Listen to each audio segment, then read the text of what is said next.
Hey, what's happening, guys? Dan Darrow here with another Options and Play video update. We will definitely go over this more in depth on Monday when we get together for our next option session, but it's kind of like a busy week. A lot was going on. I hadn't talked about the spiders in a few, so I figured just kind of quickly go over what I'm seeing here. Um, we have, for a while, really been focused on the trend, right? The Q's more volatile, the Q's more all over the place. Tech obviously has had kind of like a tumultuous couple months, but the S&P, totally different story.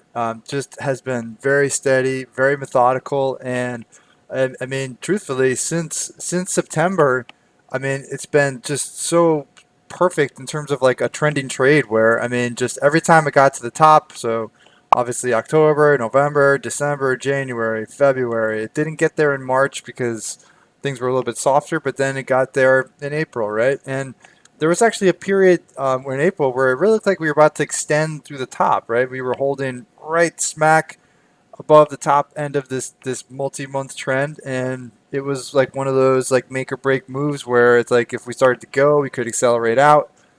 As it turns out, the trend held and we reversed, right? So now that we have reversed, what's next, right? Well, the 50 day, super, super, super important, okay? That marked the low in January, it marked the low in February. We sank through it very briefly in March, and then the following day snapped back and reclaimed it. So one day below, one day right back up, held it again later in March, and now with yesterday's test, another drop into the 50 day and another instance where it's held perfectly. Okay.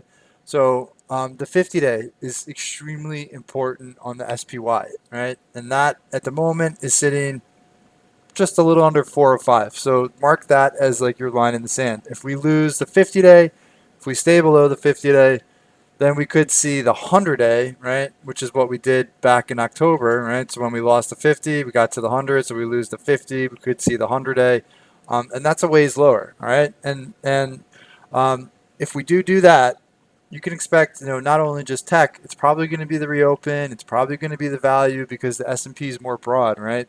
Q's more tech. S&P has like a lot of different areas. I mean, that's the financials, that's energy, that's healthcare, that's industrials. That's a lot of the names that have been leading. So if the S&P does start to break, you got to be mindful of stops on like swing trades and a lot of those value reopen because they could come under pressure. So right now, SPY held, and if it continues to hold, then you respect the trend.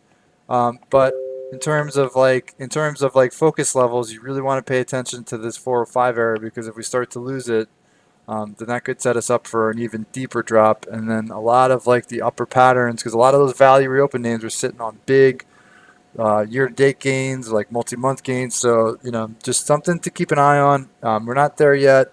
A lot of them are still holding, but if you do start to see us slip below some big levels here, you just got to keep a close eye on them. All right. So if you like this video and you're looking for more information about swing trading with options or trading earnings with options, please follow up with the link in the description of the video for more information on options and play. Hope you have a wonderful night. Stay well, and I will talk to you all tomorrow.